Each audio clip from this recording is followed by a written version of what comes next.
Bonjour à tous les viewers qui nous rejoignent sur YouTube. Là, on vient de parler pendant un petit moment avant, donc vous n'aurez pas, comment dire, le début de la conversation Skype. Mais bon, c'est comme le cœur y est, quoi. Aujourd'hui, donc comme vous l'avez vu dans le titre, on va faire une vidéo sur le documentaire The Game Changers parce qu'on a beaucoup de trucs à dire là-dessus. Alors, il faut savoir qu'on ne fait pas un truc pour, comment dire, lutter contre le véganisme ou être anti... je sais même pas si on dit véganisme, je sais même pas si on dit pas seulement vegan. Bref, on va pas attaquer ces gens-là. Ce qui nous intéresse, c'est plutôt d'aller chercher ce qui, dans le documentaire, en lui-même, ne va pas. Alors, pour ceux qui connaissent pas le documentaire, c'est un truc qui a été... c'est un docu qui a été fait par James Cameron, réalisé par James Cameron, celui qui a fait Avatar, qui a été produit par Arnold Schwarzenegger et Jackie Chan. Donc, c'est balèze, quoi. C'est hollywoodien. C'est l'argent. Ah, bien sûr. Bien sûr. Mais en fait, c'est par conviction qu'ils l'ont fait principalement, parce que c'est vrai qu'ils l'ont produit et tout. Mais c'est vrai que ça sent qu'il y a des convictions et que du coup, on est dans un schéma hollywoodien qui utilise des arguments percutants et peut-être quelquefois un peu trop percutants pour être scientifique. Donc, moi, vous me connaissez, j'ai cette chaîne YouTube, donc j'ai pas trop besoin de me présenter. Si, j'ai eu mon diplôme de coach sportif français hier, donc voilà. J'ai mon félicitations, en fait. Voilà. Ouais. Merci. Et puis, je vais laisser... Et je vais laisser les autres s'introduire eux-mêmes. Donc, on va commencer par Baptiste. Ok, écoutez, bonjour à tous. Je m'appelle Baptiste Noël, je suis préparateur physique. Je suis du coup étudiant en recherche sportive, donc c'est tout ce qui concerne l'aspect biomécanique, neurophysiologie, etc., de l'aspect sportif finalement. Je suis préparateur physique dans une structure de haut niveau, donc je prépare des athlètes. En fait, si vous voulez, je fais pas trop de préparation physique, type bodybuilding, etc. C'est plus de la préparation. On a un athlète, on veut l'amener à un point. On a un athlète, pardon. On veut l'amener d'un point A à un point B. Et du coup, l'idée, ça serait de développer ses qualités physiques, sa mobilité, etc., etc. Donc voilà sur quoi à peu près je travaille. Et sinon, à part ça, rien de plus. Je fais aussi beaucoup de force athlétique, de l'haltérophilie. Et puis voilà, je pense que j'en ai dit pas mal déjà. Ouais. Mais du coup, je précise, je ne sais plus si tu l'as dit ou quoi que ce soit, mais du coup, toi, tu as un master en STAPS, quoi, quelque chose comme ça. Ouais, c'est ça. C'est, en gros, c'est okay. Un Master EOP, c'est la suite logique du coup de STAPS. Et en fait, l'idée, du coup, c'est soit tu t'orientes vers une filière plus réathlétisation, et moi, j'ai décidé de m'orienter plus recherche, statistique, expérimentation, etc., quoi. Ok, voilà. Et Alex, du coup. Alors, coucou, moi c'est Alexandre, alias Super Wolfit sur les réseaux sociaux. Je suis plutôt actif, c'est vrai, sur Instagram. Disons que moi, donc, j'ai une licence STAPS, entraînement sportif. J'ai pas décidé de poursuivre en master parce que j'avais décidé de lancer mon entreprise de coaching. J'ai commencé en indépendant et puis depuis maintenant 7 mois, je fais exclusivement du coaching en ligne. Et je me suis spécialisé pour les demoiselles, pour les superwomen. C'est un petit peu ma marque de fabrique. C'est ma vision des choses. Alors pourquoi ça, c'est une question qui revient souvent, ça va bien me décrire. Pourquoi j'ai ciblé les femmes et pourquoi j'ai choisi du coup les femmes? Parce que je trouve qu'elles sont vraiment en quelque sorte la cible d'un marketing assez malsain. On retrouve souvent des produits miracles, des ceintures de sudation, des compléments alimentaires pour perdre du poids. Et je me suis dit, je vais les cibler pour attirer l'attention et leur diffuser un message de qualité et vraiment les aider. Voilà, c'est pour ça que je fais tout ça sur les réseaux. Un travail de qualité. Ah, dis-moi, excuse-moi. Non. Un travail de qualité. Bien sûr. De qualité. Ouais, bien sûr. Et n'hésitez pas à le suivre sur les réseaux. Franchement, c'est un des rares gars qui poste du contenu pour les femmes qui soit pas de la merde. C'est déjà pas mal. C'est pas mal. Oui, c'est sûr que déjà, quand tu vois des compléments alimentaires pour femmes, tu as déjà envie de claquer les jambes. Hein. Ça. Mais alors, du coup, Karim, toi. Ouais. Donc, moi, c'est Karim. Pour ceux qui ne me connaissent pas sur ce nom-là, c'est plutôt The Scientific sur Instagram. Ouais, je fais pas mal de vulgarisation scientifique. Contrairement à mes 3 acolytes, moi je suis un autodidacte. J'ai certes passé ma certification de Bayesian Bodybuilding, mais comment vous dire que sur le marché du travail pour l'État, je sais pas trop ce que je représente, si ce n'est une sorte de charlatan. Mais voilà. Donc je m'essaye quand même à la conférence. Je suis devenu conférencier officiellement il y a 2 semaines avec Didier Arès, donc ça c'était cool. Ah oui. C'était plutôt pas mal. Et fait sympa pour quelqu'un de pas diplômé, je vais peut-être bientôt former des coachs diplômés. Donc voilà. C'est logique dans ce monde. Hein. Mais voilà, à peu près ce que je peux proposer moi sur ma chaîne Instagram, The Scientific. Bon, pour ceux qui aiment bien rigoler, en général, ils sont contents. Donc voilà aussi. Enfin, tu dis autodidacte, mais quand même, tu coaches des gens. Donc, du coup. Bien sûr. Oui, je suis coach. J'accompagne pas mal de gens là-dedans. Je suis aussi préparateur. Je prépare pas mal d'athlètes pour les compétitions. J'en ai une dizaine là, bientôt, là, qui vont. Enfin. Sur l'année 2020, je pense que je vais en préparer à peu près entre 5 et 10. Donc, ouais, on commence à être pas mal, ouais.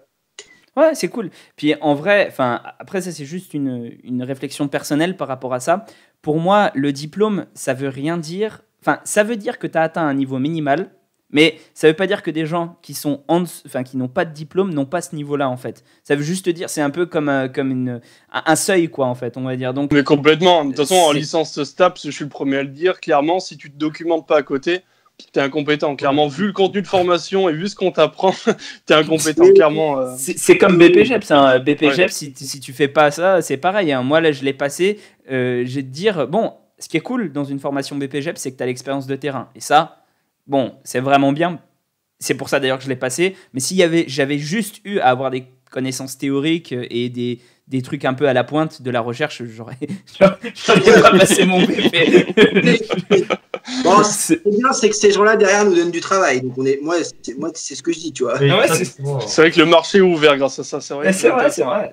Mais, et encore faut-il, et ça c'est comment dire un petit détail à prendre en compte quand même, que les personnes qui les suivent soient suffisamment éduquées pour comprendre que ce qu'elles font, c'est pas l'idéal. Et des fois, ça met du temps, quoi. Nous, je parle pour moi, mais je pense que c'est l'objectif, en fait, de nous tous ce soir, et ce qui nous réunit, nous tous, pour parler de ce documentaire-là, c'est vraiment d'aller essayer de rechercher, peut-être pas l'exactitude, peut-être pas la vérité, mais en tout cas s'en rapprocher.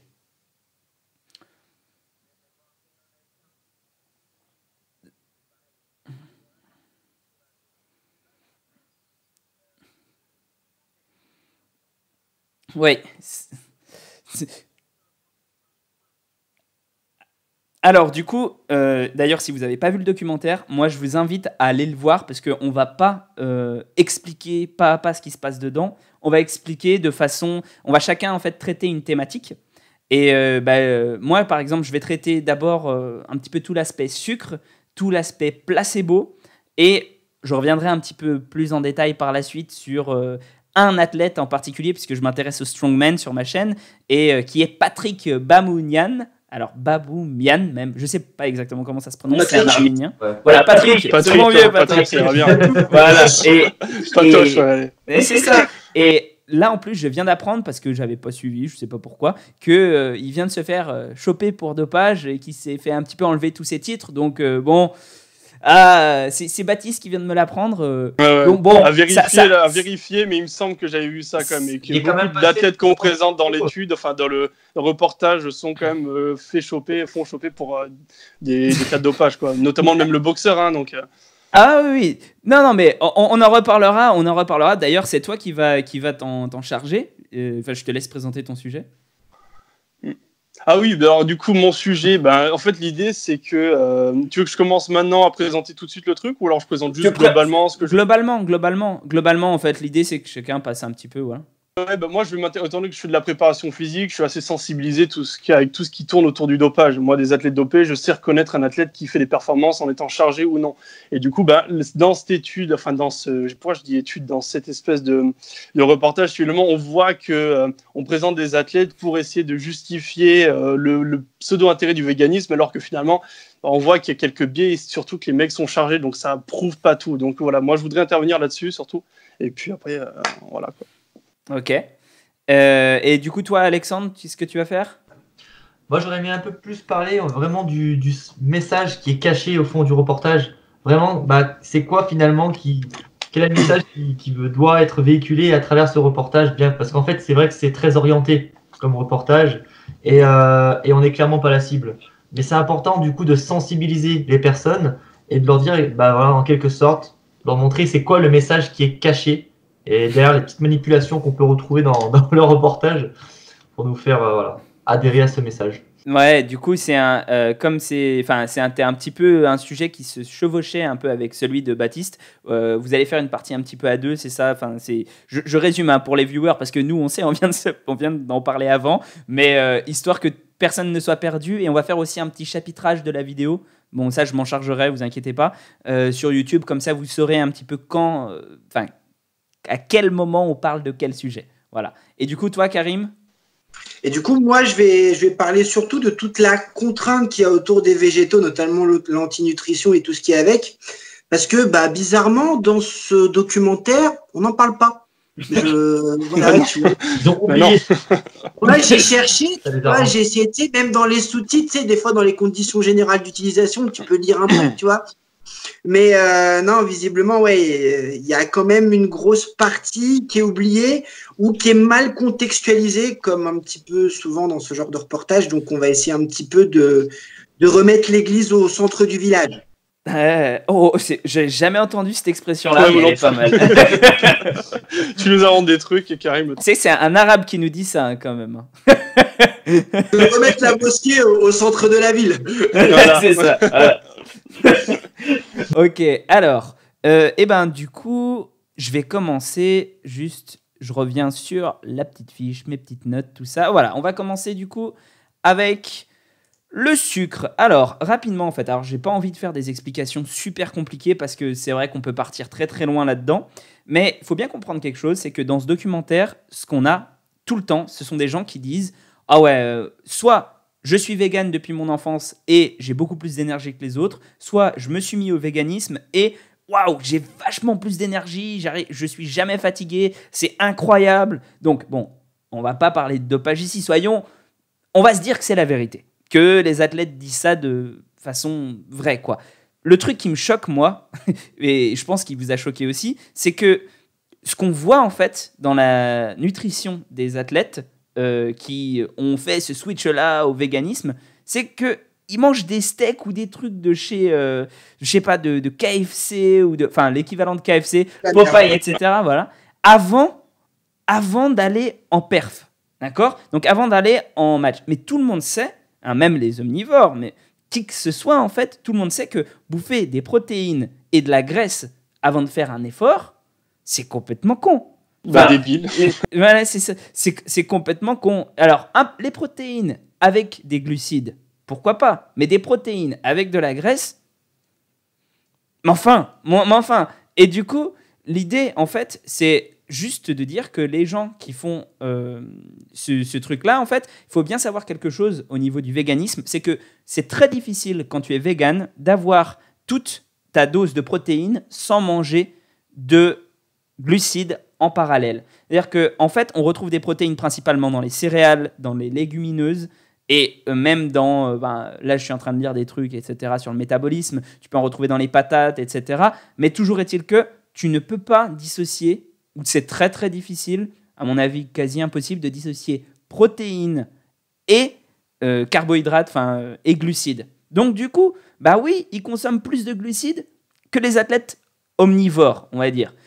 Ils peuvent en tout cas se le permettre. Ils ont des aliments qui sont toujours dans cette direction-là. Donc forcément, s'ils consomment plus de glucides, ils auront plus d'énergie à l'entraînement. Ils seront capables de mieux performer. Et donc oui, ils ont plus d'énergie. Mais ce n'est pas parce qu'ils sont véganes. C'est parce que ils prennent des glucides beaucoup plus que d'autres qui seraient omnivores et qui s'alimenteraient mal. Parce que, faut bien le préciser, dans un régime omnivore, tu peux parfaitement avoir tes glucides. Parce qu'en fait, un régime omnivore, tu peux faire exactement pareil qu'un régime vegan. T'es pas interdit. C'est le régime vegan qui se limite par rapport au régime omnivore. Et pas l'inverse. Et du coup, ça déjà, pour moi, c'est une des choses qui m'a le plus choqué dans ce documentaire-là. C'est de voir qu'il n'y avait aucune attention qui était portée aux macronutriments.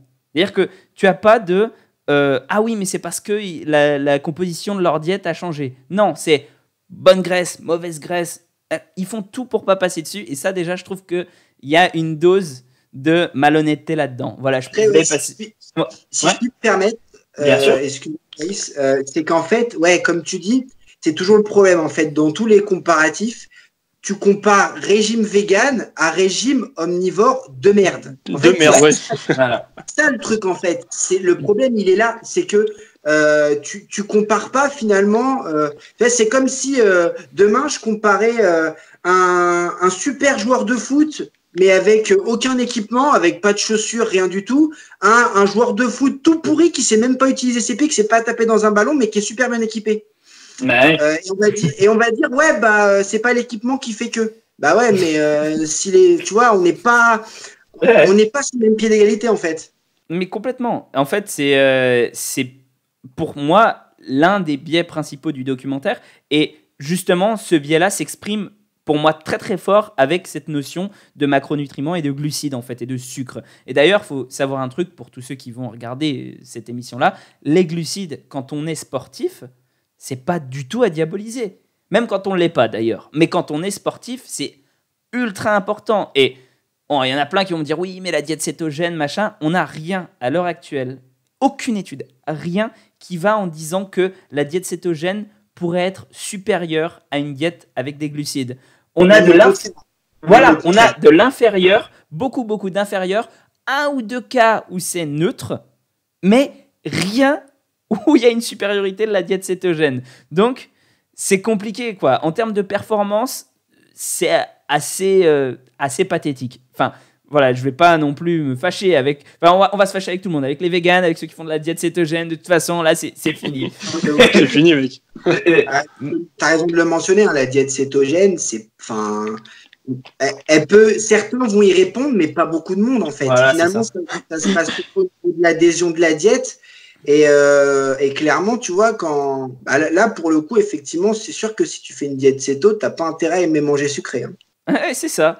Et puis, en plus de ça, on remarque quand même que ceux chez qui, entre guillemets, ça marche mieux, sont quand même la plupart du temps des obèses bien patentés. Et du coup, ben ouais, les problèmes énergétiques chez les obèses sont pas les mêmes que chez des personnes qui sont un peu plus lean, quoi. Enfin, parce que tu as des prédiabètes, tu as tout ce qui va voilà. avec, quoi. Voilà, exactement. Et du coup, je vais enchaîner très rapidement sur l'effet placebo, puisque pour moi, c'était juste une petite introduction, les sucres, et juste déjà pour poser le contexte. On va parler maintenant de l'effet placebo, et je trouve que c'est ultra intéressant à savoir au niveau, en fait, de tout ce qui va découler, on va dire, pour la suite du documentaire, puisque, en fait, le docu s'intéresse à des sportifs qui disent « Voilà, moi, j'ai changé de diète et je suis devenu bien meilleur. » Le truc, c'est qu'on sait, et je veux dire de façon sûre et certaine, enfin, ou presque, je dirais même sûre et certaine en fait, parce qu'il y a je ne sais pas combien de méta-analyses qui montrent ça, que l'effet placebo chez l'athlète, c'est quelque chose qui a tendance à bien fonctionner. On a, justement, je mettrai toutes les sources en description, j'ai fait quelques petites recherches en plus, hein, voilà, vous me connaissez. On a quand même jusqu'à 75% d'athlètes qui se souviennent avoir utilisé dans au moins une de leurs performances récentes, enfin qui se souviennent avoir eu recours à l'effet placebo de façon, on va dire, indirecte évidemment, puisque l'effet placebo, c'est difficile de l'induire soi-même, mais qui après coup ont appris que, je me souviens notamment d'une anecdote qui a été relatée dans l'étude, t'en avais un qui disait, moi on m'a fait prendre des cachets de sucre en fait, et d'un seul coup, je me suis mis à plus avoir mal aux jambes et j'ai pédalé bien plus vite. Et après, il a flippé parce qu'en fait, il allait faire un contrôle antidopage. Et là, quand même, il faut se dire que l'éthique des athlètes, c'est bizarre. Hein, parce qu'on lui donnait les cachets, il disait c'est bien. Et dès que le moment où il a eu le contrôle antidopage, j'ai dit putain, fais chier, merde, j'ai peut-être pris un truc illégal. Et du coup, il est allé voir son manager qui lui avait filé ça. Et le mec lui avait fait non, je t'ai filé du sucre. Et effectivement, il a été contrôlé négatif. Et en fait, dans l'idée, on sait que ça fonctionne bien chez les athlètes. Alors, les tailles d'effet, on est sur du 0, dans une autre méta-analyse que j'ai lue, on est sur du 0,2 à 0,3, ce qui est, on va dire, qui peut sembler être petit, mais ce qu'il faut bien se dire, c'est qu'à haut niveau, si on est sur une augmentation de performance de 0,2 à 0,3 en termes de taille d'effet, c'est c'est beaucoup pour un athlète qui Ouais, c'est est à haut niveau. C'est pas la même, ouais. On est vraiment, enfin, pour donner un ordre d'idée, parce que peut-être que tout le monde ne connaît pas les tailles d'effet, en fait, il me semble, au niveau du calcul, je ne sais plus dans quel sens c'est, mais il me semble que c'est la moyenne qui est divisée par la déviation standard. En fait, on a des tables qu'on utilise en sport, et on est sur 0,2, il me semble, jusqu'à 0,5, on est sur une taille d'effet petite. Ensuite, quand on passe de 0,5 à 1, 0,7, ouais. Voilà, c'est ça, etc., etc. Et plus on avance, on va dire, quand on est au-dessus de 2, c'est un effet ultra balèze, quoi. Donc là, on est sur un effet petit, mais il faut bien le replacer dans le contexte. Quand on voit que même une augmentation de 10% de la performance, ça te fait passer d'athlète régional à champion mondial. Ah oui, c'est de toute façon, à un haut niveau, le moindre petit truc optimisable va jouer drastiquement sur la performance. Donc, il suffit juste de voir ce que font les combinaisons en polyuréthane sur des nageurs. Hein. Voilà, exactement. Et on a dû les interdire du coup. Donc en fait, quand on voit ces gens-là qui disent « Ouais, je gagne tout parce que j'ai ma nouvelle diète », on peut se poser quand même la question de se dire ils y croient quand même bien fort à leur diète. Sur la diète aussi. Voilà. Donc le fait de en plus peut-être qu'ils prennent plus de glucides et en plus donc ils voient que ça marche, donc ils y croient encore plus. Ça fait qu'il n'y a qu'un renforcement positif qui est fait dans ce sens-là. C'est sûr, et c'est sûr. Déjà qu'on n'a pas pris tous les athlètes, mais ça tu vas en parler juste après. Mais l'effet placebo, et on peut pas le nier, quoi. Et pour rappel, l'effet placebo, comment dire, c'est pas quelque chose, comment expliquer ça, qui fonctionne par l'esprit en fait. C'est un effet physique. Ce sont des effets qui font que quand on a un certain contexte qui nous est donné, en fait, on a des substances qu'on sécrète nous-mêmes qui nous aident à mieux performer ou à mieux guérir. Notamment, c'était une étude que tu m'avais envoyée, justement, Baptiste, que j'ai lue. Et en fait, on a remarqué qu'il y a des gens qui réagissent très bien à l'effet placebo et d'autres qui réagissent plutôt mal, voire pas du tout. C'est dans les gènes, ouais. Exactement. C'est au niveau, en fait, alors, si je l'ai bien comprise, mais il me semble l'avoir plutôt bien comprise, c'est au niveau, en fait, de notre cerveau. Dans quelle partie du cortex, je ne sais plus, mais tu as en fait deux types d'acides aminés qui peuvent être utilisés pour au niveau de la dopamine, etc. Je comprends le truc, mais j'essaie de le vulgariser pour les gens. Vas-y. Et c'est un peu complexe. Si jamais, ouais. C'est un peu complexe. Et dans l'idée, en fait, si tu utilises, si tu es codé génétiquement avec de la méthionine à la place de la valine au niveau de tes deux gènes, on va dire, donnés par tes parents, du coup, tu vas être très sensible à l'effet placebo. Si tu as un gène méthionine, un gène valine, là, tu es modérément sensible. Et si c'est juste valine, là, tu l'es pas. Et dans l'idée, du coup, on pourrait faire l'hypothèse, alors je dis pas que c'est vrai, mais on pourrait quand même se faire l'hypothèse que comme on a sélectionné qu'une petite poignée de véganes qui ont réussi à fond, ça pourrait être des gens qui réagissent juste très très bien à l'effet placebo. Tout à fait, ouais. Et on n'a aucun moyen de le savoir, et ça fait partie des facteurs qui vont s'accumuler au fur et à mesure de la vidéo, j'en suis certain, qui font qu'on est sûr de rien. Voilà. Et même dans les études, il n'y a aucun groupe placebo et c'est le problème. Ah oui, bien sûr. Mais c'est fait exprès après. Oui, bien sûr. Mais voilà, pour dire aussi à quel point, on fait pas des groupes placebo quand on fait une étude pour rien, tu vois. Exactement. On a tout le temps un groupe placebo, notamment quand on teste des produits ou des nouveaux régimes, ce genre de choses-là, parce que il faut voir même des médicaments. Quand on est dans l'industrie pharmaceutique, les groupes placebo, des fois, ils ont de meilleurs résultats que ceux qui prennent les médocs. Hein. Mais... notamment pour l'homéopathie. Hein. Là, on est hors avec les homéopathes aussi. Tiens. Je passe en avant le côté stratégique du sport aussi.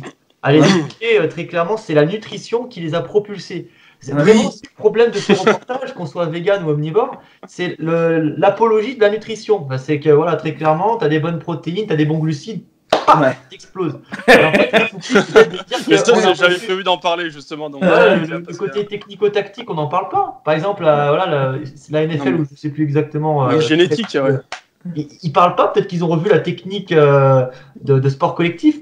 Alors ça, on n'en sait pas. Hein. C'est on a mangé mieux cette année-là, on s'est classé au championnat, je sais pas. Non, et puis d'ailleurs, non mais attends, franchement, quand tu vois que là, enfin, on va parler justement de la cuisinière là, juste pour faire un petit aparté. La cuisinière qui a fait la cuisine pour l'équipe. Les mecs avant, ils allaient tous boffer chez Popeye.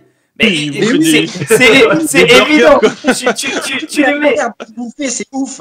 Tu leur mets une cuisinière, mais évidemment qu'ils vont mieux s'en sortir, tu vois. C'est normal. Tu passes du degré 0.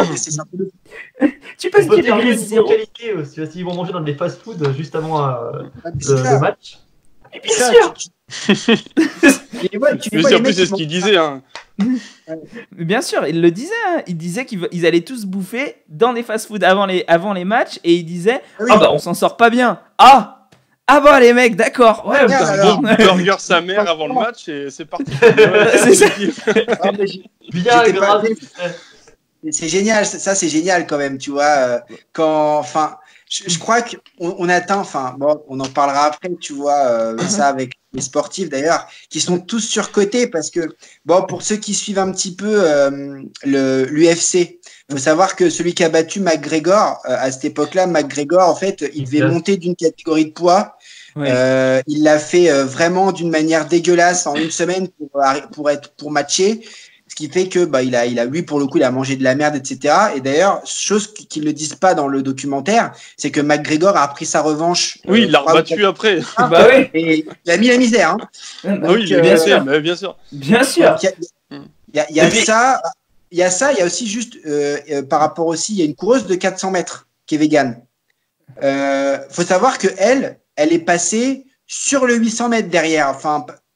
Donc finalement, elle passe elle était dans une discipline qui demande plus entre guillemets de l'endurance de force à quelque chose plus d'endurance. Donc est-ce que c'est dû à son régime alimentaire? Elle a changé de filière, complètement. Il y a ça aussi, tu vois, il y a ce genre de choses-là qui est à prendre en compte, tu vois. C'est comme le mec qui a 60 ans et qui est plus musclé que nous tous. Nous trois réunis. Ouais, c'est ça. On est les gars. Ils mangent des chocolats vegan. D'ailleurs, ça m'a donné envie de goûter. Quand je dis du chocolat vegan, après je me disais, putain, le chocolat, c'est pas déjà vegan? La crème pollen, c'est vegan quand même. Hein. Enfin. Et du coup, je vais te laisser poursuivre, Baptiste, parce que moi... on a déjà bien commencé le sujet. Donc, après, à dire, pour commencer, peut-être, déjà, c'est moi ce que je trouve, ce qui m'a vraiment dérangé dans ce reportage, finalement, c'est cette manipulation par autorité. En fait, on nous montre des athlètes qui sont déjà au summum du haut niveau sportif et on nous dit le mec il a changé, il est passé d'un régime où il mangeait de la viande à bonjour je mange des végétaux et je suis le meilleur du monde, tu vois, alors que le mec il y a des exceptions génétiques, les mecs étaient déjà bons de base, il y a beaucoup de trucs comme ça pour le strongman, on t'en parlera mais ça c'est juste une grosse blague ce mec. Tu le regardes ce mec, tu dis ce mec c'est pas en mangeant de la salade qu'il est devenu physiquement comme ça, ce genre. Voilà, tu vois. Après, en NRL, regarde le physique, les performances de ces mecs-là. Ces mecs, ils sont bons partout. En NRL, les tests, c'est n'importe quoi. C'est genre le maximum de répétitions au développé couché. Les mecs, ils tapent jusqu'à 50, 60 reps au développé couché. Ils font 70 kilos poids de corps. Donc déjà de ce constat-là, tu sais que ces mecs-là, ils prennent pas que du jus d'orange le matin. Tu vois, genre... Et attends, le test... Il me semble que le test de développé couché, c'est 85 kilos. Hein. Parce que tu dis qu'ils font 70 kilos de poids de corps. Il me semble que le test de développé couché, donc 50 reps à 85 kilos, mais évidemment que tu les fais pas. Je crois qu'il y a des mecs, ça dépend, en fait, c'est un ratio par rapport au poids de corps. Je sais pas exactement. Bon, en tout cas, en NRL, il y a du dopage. Et du coup, se servir d'athlètes de NRL pour dire en véganisme, ils ont performé, c'est débile. Pareil pour l'UFC, on en a déjà parlé. Le combat contre McGregor. Alors déjà, tu mets pas tout ton argumentaire sur un combat. Tu vois, genre McGregor, il était peut-être fatigué, ça veut rien dire. Tu vois, genre McGregor, il était peut-être claqué, c'est ce que Karim disait. Il a fait peut-être un mauvaise pick week et du coup, il s'est fait éclater son combat. Mais bon, il a explosé le prochain combat, donc comme ça. Et puis, du coup, le gars, je sais plus du tout le nom, mais il semblait que Christian Thibaudeau, il a dénoncé tous les athlètes parce que c'est un préparateur physique qui a dénoncé tous les athlètes. Il disait que par exemple, le mec justement qui a combattu contre McGregor, il s'était fait choper au contrôle antidopage. Donc bon, tu vois, genre t'as beau manger ce que tu veux. Voilà, c'est tout. T'es cuit, tu vois. Genre. Du coup, voilà, moi, c'est vraiment ce truc-là qui m'a dérangé. Quand tu as beau manger ce que tu veux, à partir du moment où tu es chargé, il y a une exception génétique. Bien sûr, on est sur des mecs. Moi, genre, jamais je pourrais taper de la NRL, jamais je pourrais taper du strongman. Faut remettre les choses dans le contexte. Du coup, voilà, j'ai même pas les perfs de la nana qui faisait le vélo. Je sais pas ce qu'elle faisait comme performance, mais j'ai même moi en me chargeant, j'ai pas son niveau. Mais il y a une exception génétique. Il y a du dopage. Mais après, l'alimentation, à partir du moment où déjà tu es boosté génétiquement et boosté hormonalement, c'est un tout petit plus. Donc, voilà, moi, c'est ce qui m'a dérangé le plus par rapport à ça. Et c'est tout. Après, et en plus de ça, si tu rajoutes tout ce truc que je dis avant de l'effet placebo, les mecs, enfin voilà quoi. Et juste, je voulais dire un truc par rapport, ça m'a fait penser à Arnold. Arnold qui dit quand même, ah, j'ai baissé mes niveaux de cholestérol par rapport à quand j'étais jeune. Ah bah, t'as vu comme t'étais dopé, mec? Évidemment que t'as baissé tes... Le cholestérol, vraiment, c'est vraiment un des effets secondaires des produits dopants, c'est l'augmentation du cholestérol. Mais alors, au-delà de ça, je trouve que on a quand même atteint le summum. Là, franchement, ce moment-là, il m'a fait exploser de rire dans mon canapé.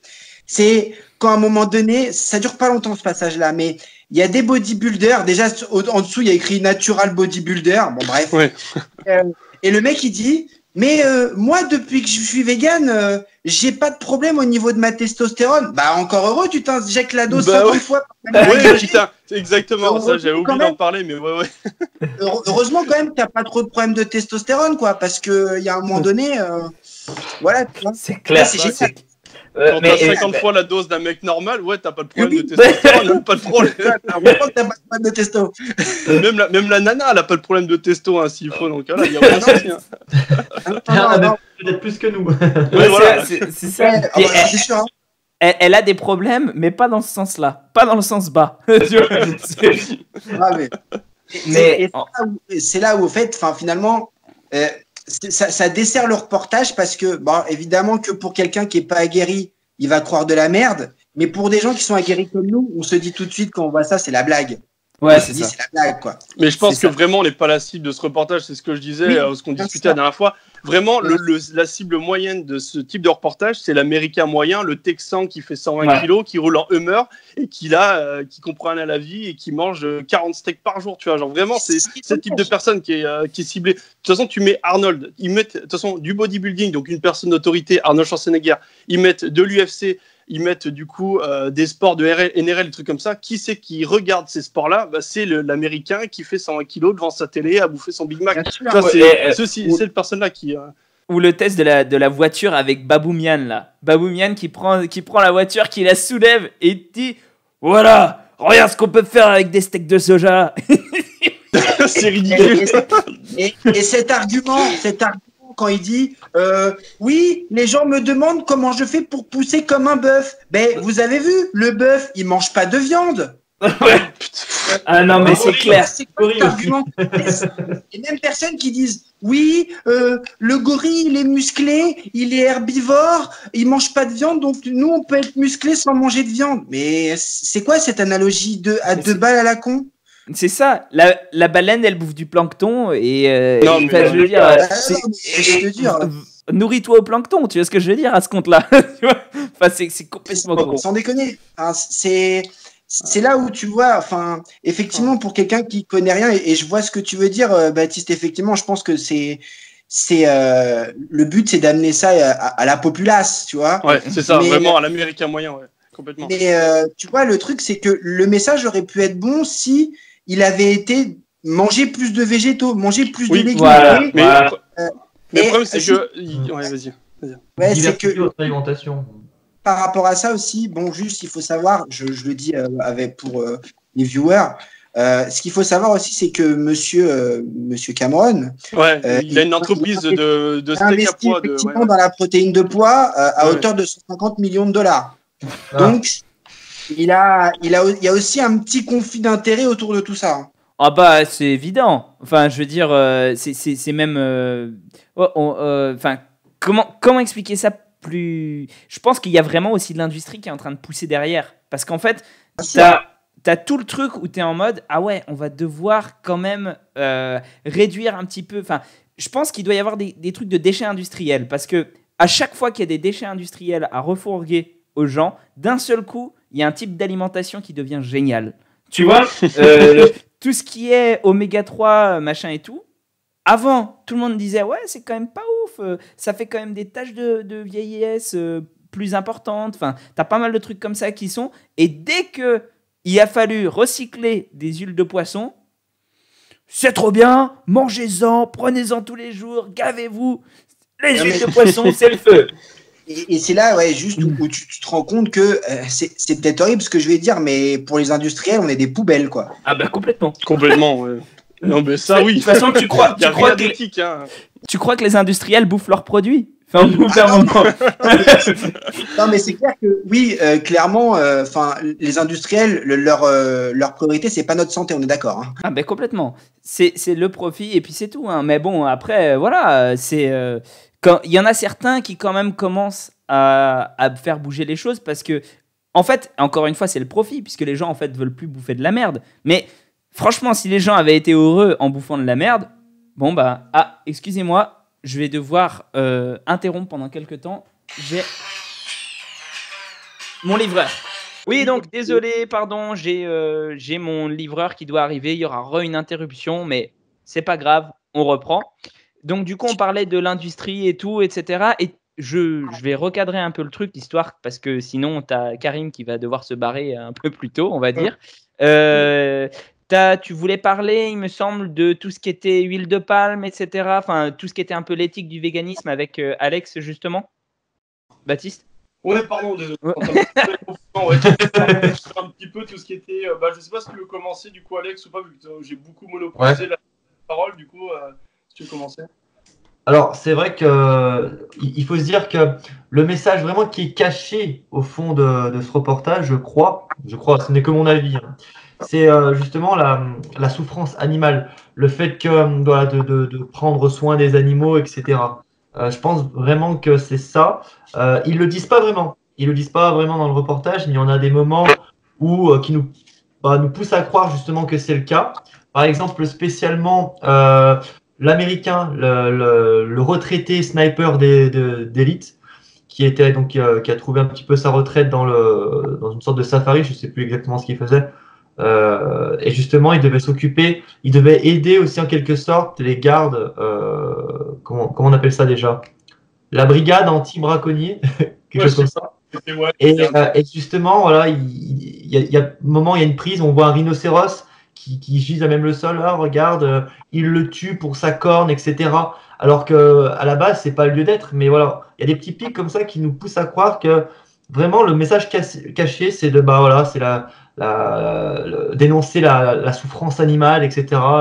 Et ça fait vraiment l'apologie de toute cette éthique-là, à mon sens.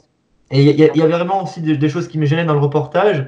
À un moment donné, il disait, donc ça n'a rien à voir avec l'éthique. Tu augmentais ta performance de 19% dans les sports, par exemple, de puissance, et de 22% dans les sports d'endurance. Mais voilà, encore une fois, c'est décontextualisé en quelque sorte. Je ne sais pas ce que tu en penses, Karim, mais 19% de... c'est 19% du poids de par rapport à quoi, c'est toujours pareil, tu vois. C'est ça. Parce que... Enfin, moi, ce qui est problématique dans ce genre de reportage, surtout quand tu prends quand tu appuies comme ça, c'est que effectivement tu vois que ces sportifs-là, mais même si effectivement il y a peut-être des champions qui sont végétariens, ce qu'on veut, c'est 1 sur combien? C'est ça. Mais et voilà, après l'idée effectivement, oui, c'est possible, tu vois, d'être sportif de haut niveau et d'être vegan.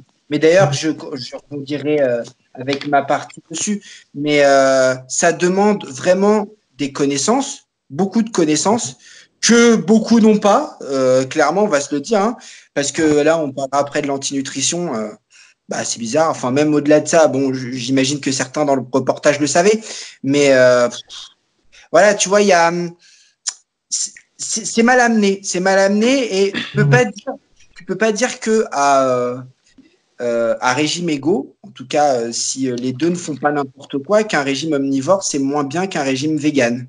Ça c'est évident. Et juste, j'ai pas suivi parce que j'ai dû me barrer parce qu'il a finalement machin. Je me suis cassé en scred.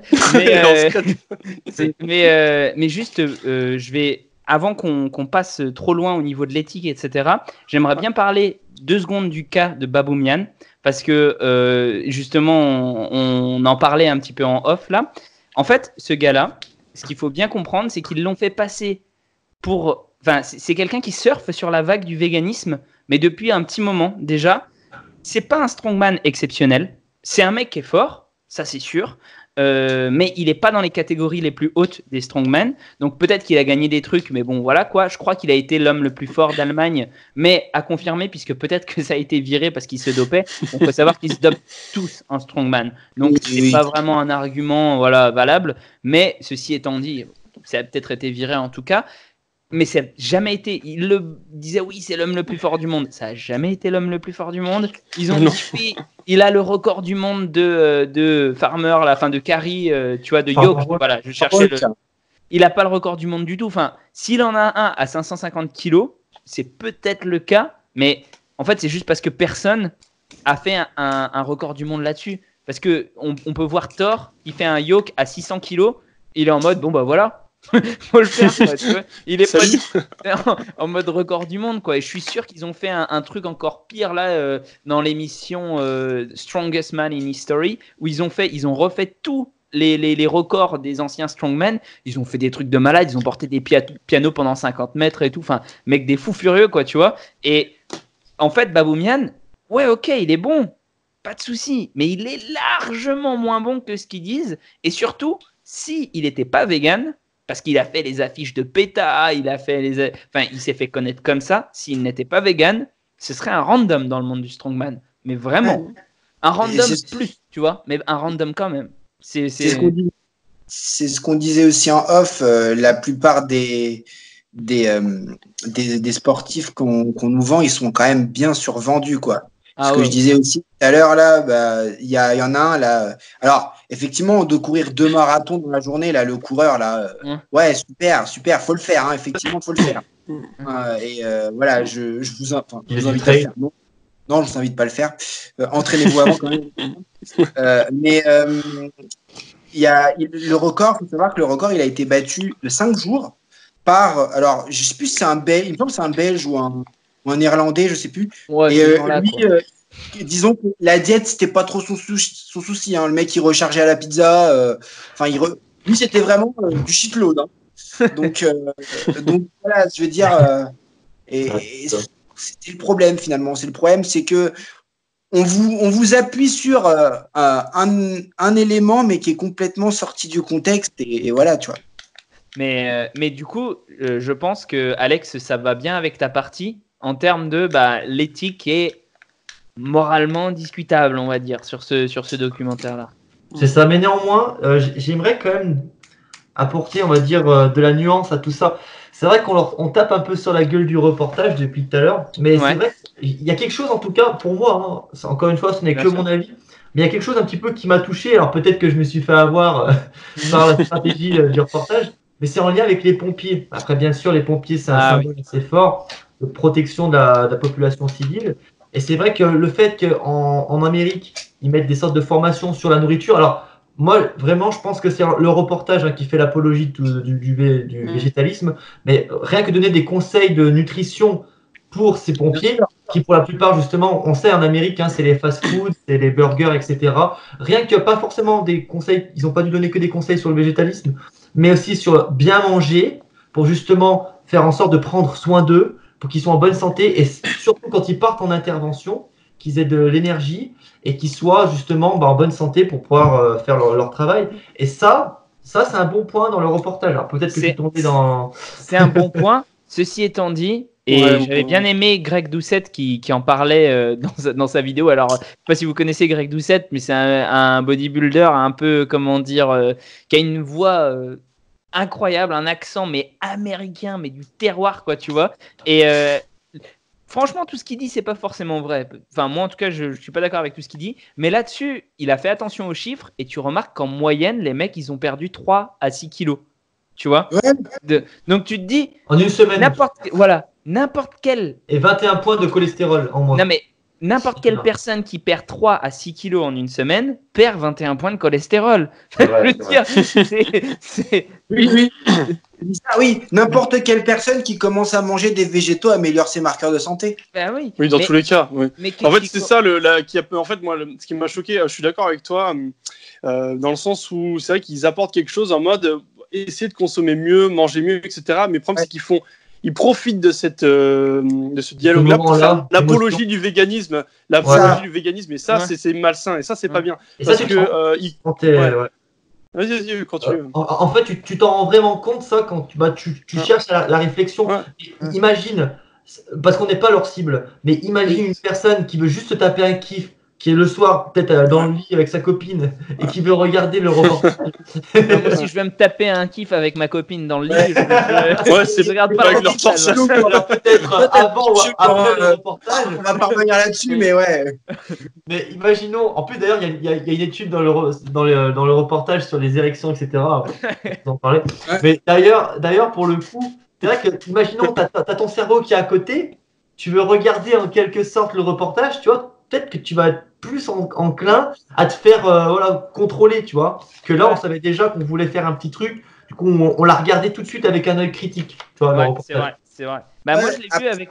Pardon, vas-y. Ouais. Oui, après, le truc aussi, c'est le problème, malheureusement, c'est que là, aujourd'hui, à l'heure actuelle, j'ai dû recevoir au moins une vingtaine de messages de gens qui disent je compte arrêter les protéines parce que j'ai. Voilà. Ça, voilà.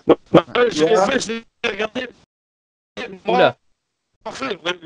Honnêtement, j'ai pas trop regardé avec un critique. Attends, on t'entend plus trop, là, Baptiste. On a perdu Baptiste, là. Enfin, ouais, c'est ta connexion qui doit foirer un peu. Ouais, parce que oui, j'ai eu le même ressenti que toi. J'ai fait. Ouais, désolé les gars, j'ai juste plus de batterie, je suis en train de refaire un petit montage. Ouais, ça doit être ça. Mais oui, juste pour du coup, pendant qu'il est pas là, quand même. Moi, j'ai regardé la vidéo avec ma copine, enfin le reportage avec ma copine, et moi, ce que j'ai trouvé un peu, enfin, elle connaît quasiment rien en nutrition, machin, etc. Hein, c'est pas son domaine, elle est dans l'archi d'intérieur. Moi, j'y connais quasiment rien en déco, donc bon, tu vois, l'un dans l'autre. Valérie Damido. C'est ça. Bah, elle la déteste un peu cordialement parce que voilà quoi. C'est un peu comme si tu nous dis ah regarde Jean-Michel Cohen. C'est du coup c'est mais ouais et le Big Mac. J'aurais-il qu'elle a vu le documentaire. On va voir. Baptiste reviendra, mais en voyant le documentaire, elle s'est dit ah ben franchement. Il faudrait peut-être que je change mon alimentation pour ça. Ou elle m'a dit ah tu vois je mange plein de légumes et ben c'est bien. Et je suis en mode mais il faut pas manger que ça. Oui. Enfin c'est bref mais ils veulent vraiment se faire croire qu'en quelque sorte les protéines végétales voilà ce sont des meilleures protéines alors que finalement une protéine ça reste une protéine voire moins. Oui. Voire moins, on va voir ça après. Voilà. Bah justement, tiens Karim, je pense que ça peut être une très bonne entrée. Transition. Voilà. Magnifique. Ouais. On te facilite. Ouais, l'idée, bon, c'est sûr qu'après, alors là pour le coup, moi je vais parler de quelque chose qu'il n'y a pas dans le documentaire, donc je vais voir un petit peu tout ce qu'il y a autour de l'antinutrition parce que c'est vrai que ça, c'est une contrainte des protéines végétales. Et même des végétaux quasiment tout court. Parce que voilà, faut savoir que les végétaux, finalement, pour se défendre, ils développent ce genre d'antinutriments qui fait que la graine, enfin, en général, tout ce qui est blé, tout ce qui est légumineuse, etc., parce que ce sont des graines, elles soient très peu digestes pour le prédateur. Voilà, pour simplifier, c'est un petit peu ça. Bah oui, parce que leur objectif, en fait, c'est avant tout de se reproduire, quoi. Oui, c'est ça. Ouais. C'est juste pour pour assurer la continuité de l'espèce, on est quand même, enfin, ils sont obligés de développer des moyens de défense. Et ça, on n'en parle pas. Et ça, vraiment, c'est vraiment une contrainte. Hein. Alors, je regardais par rapport à tout ce qui est, acide phytique, inhibiteur de trypsine, etc. Parce que c'est vraiment ce qu'il y a de plus. Saponine aussi, isoflavone. Bon, je lance un petit peu des termes techniques, mais clairement, tout ce genre d'antinutriments, ce sont des éléments qui vous empêchent d'assimiler les nutriments en termes, enfin, complètement. Et vraiment, ça peut jouer sur une diète. Hein. Là, j'ai une étude, je vous la filerai, je te la filerai, Gaïs, pour que tu puisses la mettre. Elle m'a fait rire parce que elle correspond bien au reportage. C'est une étude sur les régimes mexicains, comme ils sont fans de burrito, tu sais, ils font que tout burrito. Le burrito. Tout au burrito. Les régimes mexicains qui sont pas mal composés justement de végétaux et d'antinutriments, de haricots, tout ce genre de choses-là. Il faut savoir que ils ont tendance à diminuer la digestibilité. La digestibilité. Il m'a tué, c'est con. De 23%. Okay. Ah, moquez-vous. J'avoue, je l'ai noté. Tu m'as fait trop rire. T'allais mettre un coup de tête dans la caméra. T'as vu, c'est chiant. Hein, c'est horrible. Hein. La digestibilité. Oui. Let's go. Merci. Genre, on fait cours de diction en même temps. Mais voilà, ce sont des choses qui sont pas négligeables. D'ailleurs, il y a un certain Ray Pitt, qui a fait un super article sur les antinutriments. Donc, allez le voir sur son blog, c'est plutôt pas mal. Donc voilà. Après, sur l'effet œstrogénique, j'aurais un petit peu plus de réserve parce qu'effectivement, oui, tout ce qui est soja, enfin surtout le soja, ça a une activité phytoœstrogénique parce que c'est blindé d'isoflavones et que les isoflavones, en fait, ça reproduit tout ce qui est caractère sexuel femelle. Donc, ça inhiberait un petit peu tout ce qui est... Pardon, un truc là-dessus. À un moment dans le documentaire, je suis allé demander à des potes, en fait, qui sont à fond dans la nutrition. Et à un moment dans le documentaire, ils parlent du fait de dire « Oui, mais en fait, on s'est trompé sur les phytoestrogènes parce qu'en fait, les phytoestrogènes, comme ils prennent la place des œstrogènes, et qui sont moins puissants, en fait, c'est une action anti-œstrogénique. » Oui, c'est pas vrai. En fait, c'est pour placer dans le contexte, en fait. C'est que, effectivement, oui, dans tout ce qui est. Alors, je sais plus si c'est pour l'estomac, etc. Le soja, ça peut aider. Mais à côté de ça, non. Sinon, alors, ça n'a pas un effet œstrogénique avéré de fou furieux. Ça n'a pas un gros impact sur la santé, les œstrogènes du soja, parce que vraiment les études qui ont été menées, qui ont trouvé des gros effets négatifs, c'est à des doses pas humaines. Oui. Mais enfin voilà. Après, le problème du soja en lui-même, c'est surtout tout ce qui est acide phytique en fait. Oui. Tout ce qui est acide phytique et antinutrition, l'antinutrition et ça peut. Enfin. Si effectivement on peut d'ailleurs j'ai fait un post dessus aujourd'hui sur Instagram, on peut un petit peu limiter par rapport avec la fermentation par exemple, tout ce qui est à base de tempeh ou de miso par exemple, ces soja qui sont plutôt un petit peu mieux digestibles. Je ferai pas du soja mon aliment de base, hein, clairement pas. Mais en fait, juste par rapport à ce que tu disais, ce qu'on disait là, en fait, j'ai demandé, je sais pas si tu vois qui c'est, Vassilis Iliopoulos. Et lui, en fait, je lui ai demandé et il m'a dit que, en gros, pour les phytoestrogènes, oui, ça réduit en fait le taux d'œstrogène sanguin, mais le problème, c'est que ça l'augmente par boucle de rétroaction dans les tissus. Donc, oui, en fait, voilà, finalement, en fait, au final, ça c'est de la merde, quoi. Voilà, exactement. Donc, oui. Mais c'est comme le fer là héminique. Il parle beaucoup du fer héminique. Ouais. Moi, j'avoue que je suis pas, enfin comment dire, j'ai de la réserve là-dessus. Alors je suis pas le plus renseigné sur le fer héminique. Je sais que c'est pas le top pour la santé, mais la façon qu'ils ont de le présenter comme le truc le plus horrible du monde, j'aurais tendance à dire non parce que, on a bien remarqué que les gens qui bouffaient de la viande rouge, finalement, ils avaient, oui, il y a certains cancers qui sont augmentés, mais il faut en bouffer de la viande rouge, il faut vraiment en manger. Et Quelle qualité Voilà, exactement, et c'est la qualité. quelle qualité de viande? Alors, et oui, effectivement, il y a des études qui vont dans ce sens-là que le soja abaisserait le fer héminique, mais c'est toujours pareil, tu vois. C'est comme si je te dis aujourd'hui, si je te vendais un boulot et que je te dis je te vends un boulot, tu vas gagner 2000 euros, mais que je te dis pas qu'à côté, en fait, tu vas faire 70 heures, tu vas crever la dalle, tu vas voilà, tu vois. On te présente la chose sous son meilleur aspect, mais quand tu fais quelque chose, quand quelque chose intervient dans ton corps, quand une molécule intervient dans ton corps, elle a rarement une seule, il y a rarement une seule réaction. Les effets secondaires, c'est ce qu'on appelle les effets secondaires. Hein, clairement, c'est voilà, quand vous vous chargez, certes vous prenez du muscle, mais vous avez tous les effets secondaires qui vont avec parce que une molécule n'a pas une action ou un nutriment n'a pas une action dans le corps, il a plusieurs actions. Et d'ailleurs, j'aimerais bien.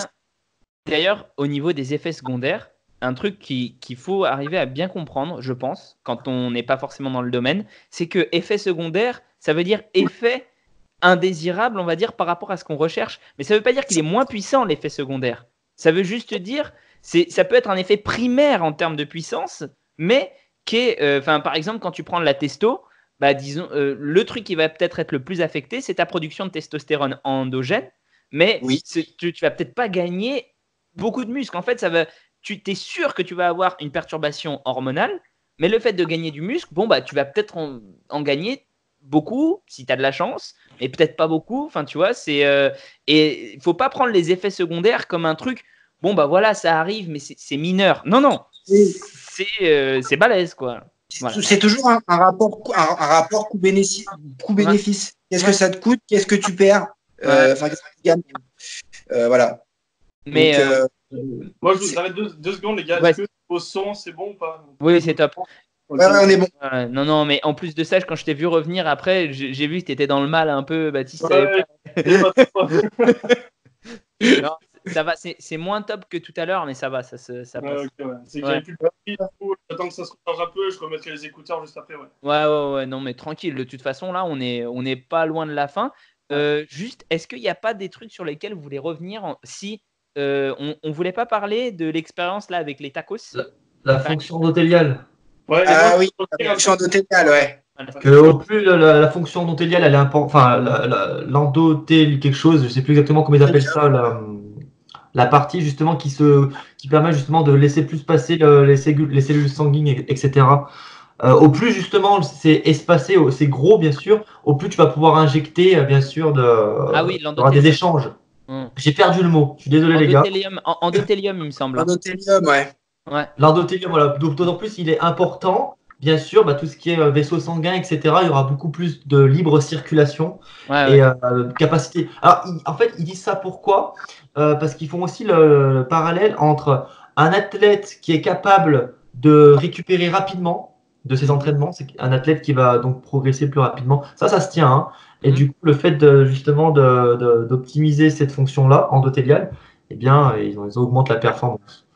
Mais on disait que c'était un petit peu controversé dans le sens où ils te font des burritos, je sais plus exactement, dans les 3, il y en avait un qui était purement vegan, les 2 autres étaient manger de la viande, et justement on avait mis une limite à ça dans le sens où c'est vrai que s'ils te donnent beaucoup une qualité de viande qui est un peu merdique en quelque sorte, forcément que le flacon il va être trouble. Non mais Attends, parce qu'ils le disent, hein, ils disent que c'est de la bonne viande, machin, etc. Mais le truc, c'est qu'ils mais ils rajoutent du fromage par-dessus. Tu rajoutes du fromage par-dessus, tu t'annules tout. Enfin, c'est pas que t'annules tout, mais même si tu prends la viande la plus lean, comme on dit, je sais plus comment on dit en français, on va dire sans matière grasse, tout, voilà. Tu rajoutes du fromage. La totinette de cheddar vache qui rit derrière. C'est pareil, quoi. Ils font toujours, en fait, ils vont comparer une alimentation végane 100% saine, etc., mais vraiment très très bien construite, à quelque chose de basique, et puis eux-mêmes ils vont rajouter du fromage. Donc, c'est en fait l'idée. En plus, moi, je sais pas. Enfin, après, je sais pas pour vous et tout. Je suis pas, comment dire, je suis assez calé là-dedans pour savoir si c'est vraiment grave que le sang soit trouble. Pour un entraînement. Enfin, juste avant l'entraînement, je pense que oui, puisque en fait, tu as des particules qu'on appelle les kilomicrons, je crois, ou kilomicrons, je sais plus. J'ai toujours vu ça écrit, j'ai jamais vu ça. Voilà, c'est ça. Oui. En gros, c'est ça qui fait que ton sang il est trouble. Bah oui, ça veut dire que tu vas avoir ça qui va devoir être stocké, machin. C'est pas forcément le top parce que ça surcharge un petit peu ton système.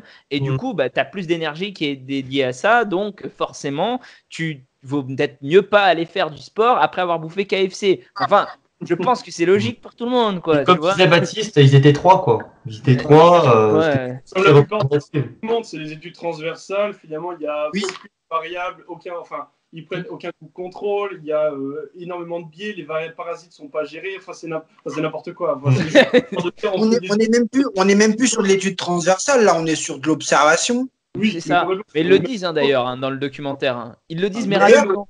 Ouais, l'argument qu'ils ont présenté avec les gladiateurs et tout ça, tu vois, genre, Ça fait Ah, la bah, blague. alors là. alors, alors, enfin, moi, c'est le premier truc que j'ai vu. J'ai dit, mais alors déjà dans un premier temps, tu compares du coup la nutrition des gladiateurs et leur physique. Déjà, qu'est-ce que tu en sais que le Dégueulasse, hein. c'est comme ça? C'est dégueulasse, On n'est pas dans, comment ils s'appellent ça, Spartacus. Hein, les mecs, c'est des monstres. Hein. Non, C'est des mecs un peu fatch, un peu gros, qui ont peut-être se prendre des coups d'épée, des trucs comme ça. Ouais. Et dans un autre sens, c'était des esclaves. Il ne faut pas oublier que les esclaves, on leur donnait quoi? On leur donnait pas de la viande. Les esclaves, on leur donnait c'est de la merde. et tu dégages, tu vois. Voilà, tu vois, genre, il y a des trucs, ils prennent Mais pas. en plus de ça, si tu veux, moi j'avais vu je suis allé un petit peu me renseigner et tout. Et en fait, quand tu regardes d'un point de vue objectif, ils ont trouvé des gladiateurs qui étaient effectivement nourris que comme ça. Et puis ils ont trouvé des gladiateurs qui étaient nourris à la viande. Oui, Mais, non, mais oui. ils ont pris que les gladiateurs qui étaient nourris vegan, quoi. Ouais, Ils ont dit, ouais, c'est top. Tu dis, ouais, d'accord, bah, c'était peut-être en fait ceux qui gagnaient mieux leur vie, qui avaient de la viande, et puis les autres, du coup, ils en avaient moins, tu vois. Et je pense qu'ils n'ont pas arrêté de bien gagner leur vie quand ils ont pris de la viande. Je pense que juste, quand tu commences. D'ailleurs, on prend que enfin, je veux dire, on a pris les ossements des gladiateurs, d'accord? On est d'accord, hein? On les a retrouvés sur un endroit où il y avait des gladiateurs. On est aussi d'accord. C'est-à-dire que ce sont ceux qui sont morts au combat. Ceux qui ont survécu, ils étaient plus là. Ils s'étaient barrés. Bah oui, ils avaient racheté leur liberté. Oui, bah oui. Comme ça. Ouais, mais voilà, de toute façon, on peut Ça, pas. ouais, C'est une explication à quelque chose qui s'est pas passé dans notre époque, tu vois. Genre, je veux bien analyser des os, des trucs comme ça. Mais évidemment, tu vois, contexte éthique, il y a plein de choses qui rentrent en compte et tu peux pas Bien juste sûr. dire de zoo, ils mangent des végétaux, ils étaient forts, du coup, voilà, manger les végétaux, vous devenez des gladiateurs. Bah, ouais, ça, Non, mais Mais c'est pas- ça, bientôt, ils vont nous dire que Adam et Ève, Adam, il a bouffé sa feuille de vigne, donc faut se nourrir de vigne, quoi. Non, mais en vrai, tu déconnes. Mais ça aussi, c'est un gros problème. C'est les mecs qui te disent, ouais, mais il faut s'alimenter comme on s'alimentait à la préhistoire. À la préhistoire, les mecs, ils crevaient à 40 ans s'ils mouraient de vieillesse. Non, mais C'est attends. Il y a une erreur qui est dit dans le reportage. c'est vraiment une scientifique qui nous le dit, que notre système en fait, digestif ou quelque chose comme ça est beaucoup plus fait pour des végétaux, mais pas pour de la viande, quoi que ce soit. Non, mais enfin, je veux dire, faut pas. Franchement, à mon avis, c'est ça aussi, tu vois. Ça vient du speech de Gary, je sais plus qui là. Le mec qui a fait le speech que tout le monde a vu, je pense. Tu sais, qu'on te balance sur Facebook en disant tu pourras plus jamais manger de la viande quand tu auras vu ça, parce que si tu n'arrives pas à manger un écureuil vivant, eh ben, ça veut dire que t'es pas un carnivore. Ah oui, il y a qui ça en fait qu'on avait nos dents au niveau des dents, hein, Ouais. des canines, etc. C'était pas comme les primates, des trucs comme ça. Ouais, c'est ça. Donc on n'était pas des carnivores. En fait, si On tu avait meurs plutôt des pas. dents pour broyer les végétaux. Si tu meurs pas ou que tu chopes pas une maladie à prion comme la vache folle quand tu manges de la viande, bah ça veut dire que t'es fait pour manger de la viande. Faut qu'ils arrêtent avec tous ces trucs-là, quoi. C'est peut-être pas que t'es fait pour manger que de la viande, ça on est d'accord, mais si tu pouvais pas digérer de la viande, t'inquiète pas, il y aurait bien moins d'humains sur la planète. C'est une fois, si tu vois ce qui se passe, quoi. Tu vois, genre, évidemment, faut arrêter des trucs. Non, mais c'est comme la taille des intestins, je sais pas si vous avez vu, mais moi j'aime bien parce qu'il compare à chaque fois la taille des intestins de carnivores avec la taille d'intestins Oui, voilà. tu vois, Ils et sont beaucoup plus d'herbivores. longs. Mais moi, la seule chose que je me pose, prenez des tailles d'intestins d'omnivores et montrez-nous. Montrez-nous si les cochons, ils n'ont pas des intestins qui sont aussi longs que les nôtres. Moi, j'ai jamais vu de comparaison comme ça. Après, c'est vrai que c'est un peu chaud de trouver la taille des intestins d'un porc sur. Tu l'ouvres, et voilà. Hein. C'est vrai, c'est vrai. Bah écoute, je te laisse faire. En plus, je suis sûr que c'est au Non, diapason. moi, je mange pas de porc, merci. Mais, C'est faux, mais bon. non, bah oui. C'est pareil, hein, c'est pas parce que je m'appelle Gaïs que je mange pas de porc. Je pense que je vais me fâcher avec ma famille du côté de mon père. Là, ils t'ont déshérité direct, là. Ouais, c'est ça. Mais ouais, mais dans l'idée, voilà, il y a pas mal de biais. Je sais pas aussi, l'expérience de l'érection, par exemple. On parlait de l'endothélium, machin et tout. Bah, tu parlais du protocole, là, de l'expérience. C'était Ouais. intéressant. Le protocole, c'est une blague, quoi, parce que finalement, alors déjà, on te met un truc sur le zboob. Déjà, va dormir avec ça, quoi. Je veux dire, juste, s'il y a des hommes qui nous regardent, dormez avec ça. Essayez de dormir une nuit avec ça. Je pense que la première fois, vous n'allez pas trop aimer, quoi. Ça va un peu vous chatouiller, quoi. Donc déjà, il y a ce biais-là, sachant que je pense que, ouais, effectivement, la deuxième nuit, tu dois être un petit peu plus à l'aise avec ça. Alors, je dis pas, c'est peut-être pas, mais voilà, il y a déjà, je pense qu'il y a ça. Et puis bon, qu'est-ce qu'ils nous font là avec encore leur burrito là? Mais il y a pas tu parlais d'effet placebo tout à l'heure, il n'y a pas de groupe placebo. Ouais. Donc Mais de toute façon, même le scientifique, enfin le médecin, je sais pas ce que c'était, il a dit non. Oui, il a dit voilà. Ouais, il a dit c'est de la merde. On sait pas pourquoi on l'a fait. Il voulait Oui. vraiment. Enfin, voilà. C'est dangereux. Je dis ouais, bon, c'est de l'observation. Moi, j'y suis pour rien. Mais en vrai, ils ont pris un type. C'est ça qui est fort, c'est qu'ils ont pris l'image d'un type en blouse blanche qui te dit ça vaut rien, mais on l'a fait quand même. Ça passe. Et le pire, c'est que ça passe. Mais bien sûr. C'est ça qui est beau. Mais en vrai, en plus de ça, franchement, ils te disent oui, parce qu'ils t'expliquent pas en fait ce que ça mesure vraiment pour quelqu'un, le degré d'érection de. Surtout qu'ils t'expliquent en gros que, ils ont augmenté, je crois, en moyenne peut-être de 300% le nombre d'érections qu'ils ont eu dans la nuit. Ça me paraît quand même un peu gros aussi le truc. À mon avis, on passe même pas notre nuit à bander quoi. Il y a eu la piqûre de rappel de cure juste avant, c'est pas possible. Hein. Même si c'est le cas, enfin je veux dire, même si c'était le cas, admettons que ce soit le cas, moi de toute façon, franchement, je veux bien. Hein, je veux bien. Qu'est-ce que ça veut dire? Est-ce que ça veut dire que peut-être qu'on a une digestion qui est plus lente la nuit quand on a. Ça fait penser à un truc, ouais. Parce qu'en fait, c'est vrai que je te rejoins complètement, Gaïs, quand tu dis ça. En fait, en gros, ça veut dire oui, en gros, on a plus de testo. Mais il y a peut-être d'autres mécanismes physiologiques sous-jacents qui peuvent très bien expliquer cette érection. Parce que ça me fait penser aussi au diabète. On diabolise souvent, on dit le sucre, c'est la cause du diabète. Mais est-ce que c'est pas plutôt la capacité de l'organisme à mal l'utiliser, ce sucre? Exactement. Et c'est tout le temps ça. T'as trop de ça, on diminue. T'as trop peu de ça, on augmente. Et c'est vraiment unilatéral leur pensée, tu vois. C'est forcément la testostérone qui fait l'érection. Ouais, c'est ça. Et en plus de ça, si tu veux, pour moi, un truc qu'on prend pas forcément en compte quand on regarde le truc et on se dit ouais, c'est bizarre. Mais en fait, il faudrait avoir une division horaire. Parce que si ça se trouve, les dernières érections dans la fin de la nuit, quand tu te retrouves à avoir finalement digéré tout ton truc, elles sont pareilles que les érections de vegan. Ah oui, il y a tellement de trucs à contrôler. Et donc, ça se trouve, c'est juste que en fait, c'est au début de la nuit que tu bandes pas. C'est ça. Tu vois et la testostérone, et puis quand même ça l'augmenterait, tu vois, le fait de manger plus vegan. C'est ça. Et puis là, les écouter, tu passes de 110 kilos comme le Patrick, là, tu passes de 110 kilos à 130 kilos en quelques mois en étant vegan. C'est magique. Moi, j'aime bien ça.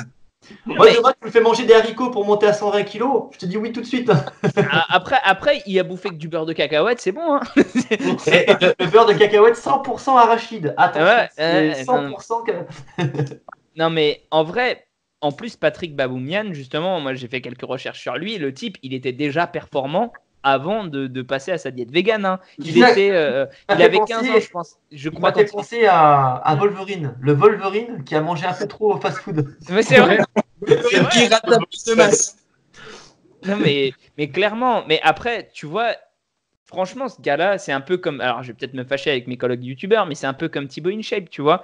C'est pas le mec le plus performant du monde dans ce qu'il fait, tu vois. Mais il a ce trademark d'être vegan. Et peut-être que même il l'est. Enfin, après, si on est très cynique, je pense pas que ce soit le cas. Mais peut-être que il est peut-être même pas très très convaincu du véganisme. Mais qu'il se rend compte que c'est. Ouais, c'est ça. Il s'est dit. Il est vegan ? Il est passé vegan ? Non, pas Thibaut InShape. Je parle de. Un exemple. Parce que je me disais, j'ai loupé un truc. Non, parce que tu vois, Thibaut InShape, c'était pas le meilleur qui donnait des conseils sur YouTube ou quoi que ce soit, mais il a pris le parti pris de s'adresser un peu plus à tout le monde, tu vois. Ouais. Et c'est un peu comme Baboumian. Baboumian, il s'est dit, putain, je serais peut-être jamais le meilleur strongman du monde, mais je serais vegan. Et en étant vegan et strongman, bah, il a ciblé et il explose comme ça, en fait. Il serait pas connu s'il n'était pas vegan, comme je l'ai expliqué au début de la vidéo. Ouais. Juste aussi par rapport à ça, c'est vrai que c'est une question qu'on ne s'est pas posée, mais on parle d'athlète vegan, mais à quel niveau? Depuis combien de temps? Déjà d'une, temps. Et de deux, on sait un peu comment ça se passe dans ce monde-là. Hein. Il y en a qui se disent vegan. Ouais, et puis après, il y a les projecteurs. Ouais. Ça arrive souvent hein, dans la communauté végane qu'il y en a qui se fassent choper en train de bouffer du poisson. Hein. Non mais c'est vraiment, hein, d'ailleurs, ils se font lyncher pareil. C'est des poissons qui ont mangé des végétaux. Ils mangent des algues. C'est vrai. Donc ça marche. Ça passe. Les poissons végans, forcément. Non mais en vrai, tu sais le nombre de célébrités qui ont arrêté, qui sont passés véganes et qui ont arrêté d'être véganes parce qu'ils avaient des problèmes de santé.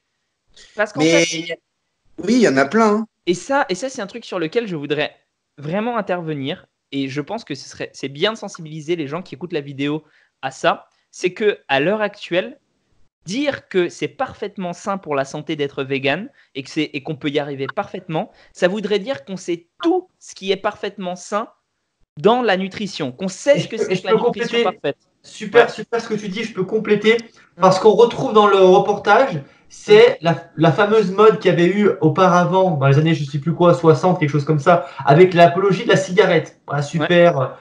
Prenez une clope, la clope justement, ça va vous. Prenez une cigarette, voilà, vous allez vous sentir en meilleure santé. Et puis justement des sportifs de haut niveau, hein. Regardez, faites comme lui. Attendez, dis-moi, excuse-moi Baptiste. Vous êtes tous les deux en train de parler. Vas-y, je disais, dans les années 50, il me semble, on faisait l'apologie de l'uranium. On disait, prenez des lots à l'uranium. Et ils faisaient exprès, en fait, en quelque sorte, et même les médecins faisaient exprès de falsifier les effets secondaires, parce qu'il y avait des gros enjeux. Après, c'est venu le burger, avec les pubs. Mangez un burger, vous serez viril. Le burger, c'est ce que mangent les hommes, voilà, avec tout le marketing autour. La viande, c'est ce qui te donne la force et tout. Bien qu'ils savaient qu'après, ils disaient dans le reportage que la viande, c'était plutôt les glucides hein, qui apportaient l'énergie et pas vraiment la viande.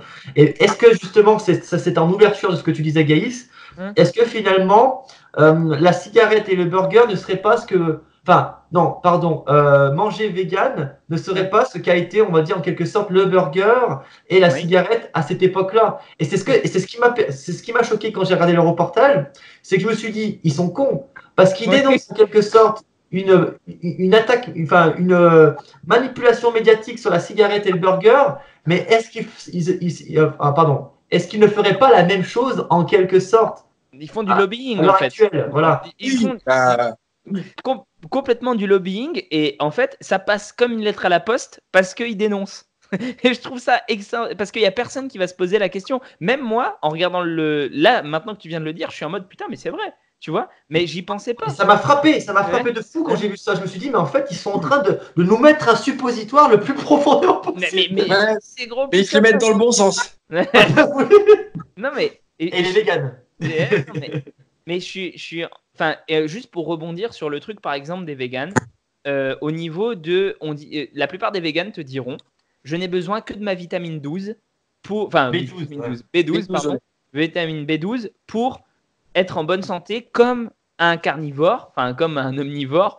Et en fait, par exemple, un truc qu'on a découvert récemment, c'est que la créatine, c'est hyper important pour les fonctions cognitives et que tu as tendance, en fait, si jamais tu n'as pas assez de créatine que tu trouves dans la viande, de façon générale, si tu n'as pas assez de créatine, tu vas avoir tendance à avoir des dégénérescences au niveau du cerveau et moins de fonctions cognitives.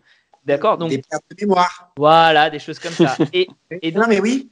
Non, mais et dans l'idée, en fait, donc, ok, c'est pas quelque chose qui est considéré comme essentiel par la science. Mais en définitive, si tu veux vivre correctement, si tu veux vivre du mieux possible, il faut quand même mieux en avoir, quoi. Et donc, il faut se méfier de toute cette notion d'appellation essentielle, pas essentielle. En fait, à mon avis, on n'a pas encore découvert exactement quelle était la diète ultime et parfaite. Et dans ce cas-là, être vegan, oui, par conviction, aucun problème. Mais aller dire aller dire oui, c'est le meilleur régime et il faut que vous soyez pas tous dire ça. vegan. Mais c'est pareil pour toutes les diètes en fait, pour Bien le sûr. cétogène, pour le paléo, c'est hyper c'est interindividuel en fait. Tu as une diète qui pourrait te correspondre mieux à toi qu'à moi et ainsi de suite. Donc finalement, il n'y a pas de diète parfaite, tu vois, genre c'est vraiment de l'optimisation et dire que le vegan c'est vraiment le truc, le jeu va changer ou ça y est, on va trouver un truc vraiment révolutionnaire. C'est hyper réductionniste dans le sens où il y a tellement de trucs à prendre en compte que Puis même, on ça peut veut rien dire. En fait, après là, c'est vraiment poussé. Là, je sais pas si ça va parler à tout le monde, mais Mm. en fait, la démarche qu'ils ont dans le reportage, c'est d'orienter sur ça, justement, sur le manger vegan.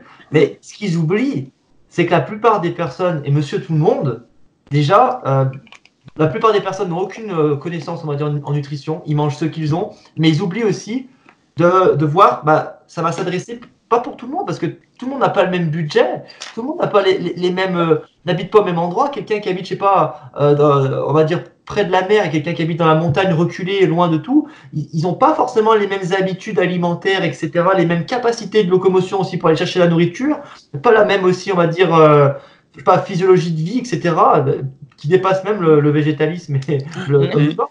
Et c'est ça, en fait, qui, forcément, hein, eux, ce qu'ils veulent, c'est te guider sur ça. Et point, en fait, c'est que tu achètes après des végétaux, parce que, comme tu disais, Karim, l'autre, il avait on va dire, des terres de petits pois, je sais pas quoi. Et voilà, c'est clairement, comme tu disais, on peut pas orienter, on peut pas dire, voilà, c'est la meilleure diète. On peut pas, parce qu'il n'y aura jamais de meilleure diète, je pense. Et je sais pas si on en a parlé. Est-ce que vous en avez parlé ou pas? Parce que j'étais absent pendant un petit moment.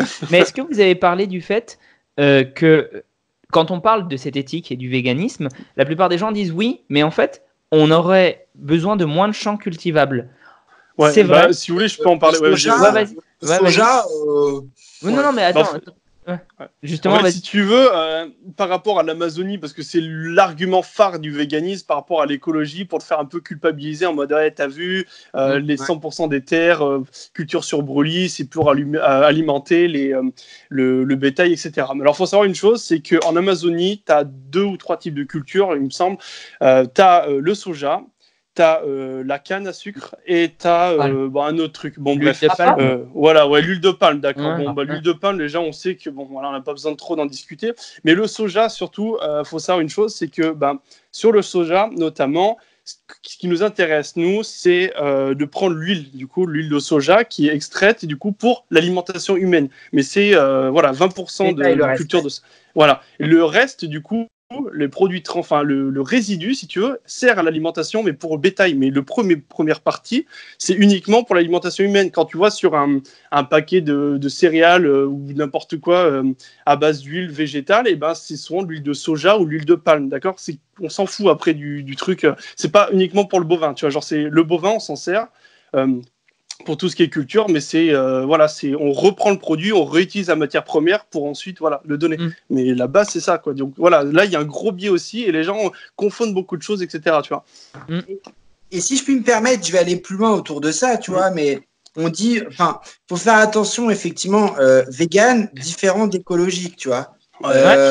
Clairement, je veux dire, je vais peut-être aller un peu loin dans cet exemple-là, mais voilà, en admettant que les véganes soient c'est pas en admettant, les véganes sont quasiment obligés de se supplémenter en B12.